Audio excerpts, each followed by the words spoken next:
Hello बच्चों, let's read the question.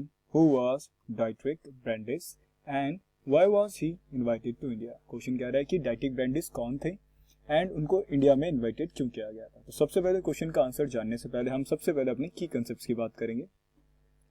Britishers felt that local people in India were recklessly cutting the trees which would destroy the forest completely। देखो यहाँ पे लिखा है ना, British felt that local people in India were recklessly. देखो यहाँ पर जो रेकलेसली है इसका मतलब होता है बिना किसी परमिट के, या फिर ये कह लो कि अंधाधुन।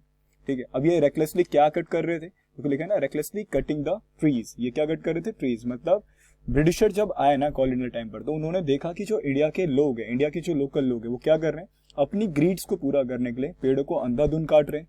और इस चीज को देखकर ब्रिटिशर को समझ में आ चुका था कि अगर ये ऐसा ही चलता रहा तो एक टाइम ऐसा आएगा कि जितने भी फॉरेस्ट है वो कंप्लीटली क्या हो जाएंगे? डिस्ट्रॉय हो जाएंगे। कंप्लीटली क्या हो जाएंगे? Destroy. Second point, Britishers needed forest land to build ships and railways. और जब ब्रिटिशर्स आए तो उन्होंने ये भी देखा और उनको नीड्स थी। किस चीज की नीड्स थी?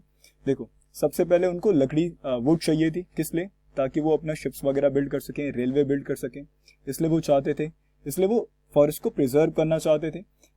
अब इसलिए जो जितने भी ब्रिटिशर्स हैं ना, उन्होंने क्या करा, एक बोटेनिस्ट को बुलवाया जिनका नाम था डाइट्रिक ब्रांडिस। और यह है हमारे क्वेश्चन का आंसर। जरा एक बार देखेंगे। Dietrich Brandis appointed as a first inspector general of the forest in India and he was a German expert and he was invited to Indian by the Britishers to save the Indian forest. देखो समझ में आ गया होगा आपको। देखो यहाँ लिखा है ना, Dietrich Brandis appointed as a first inspector general of forest in India. तो सबसे पहले जो फर्स्ट इंस्पेक्टर जनरल जो थे वो कौन थे? हमारे डाइट्रिक ब्रांडिस थे। और ये क्या थे? एक जर्मन एक्सपर्ट या फिर ये जर्मन बोटेनिस्ट थे। और इनको इसलिए इन्वाइट किया गया था ताकि जो हम क्या कर सके, अपने इंडियन फॉरेस्ट को सेव कर सके। और ये किन के द्वारा इन्वाइटेड हुए थे? ये ब्रिटिशर्स के द्वारा इन्वाइटेड हुए थे। तो I hope you understand it well. Best of luck.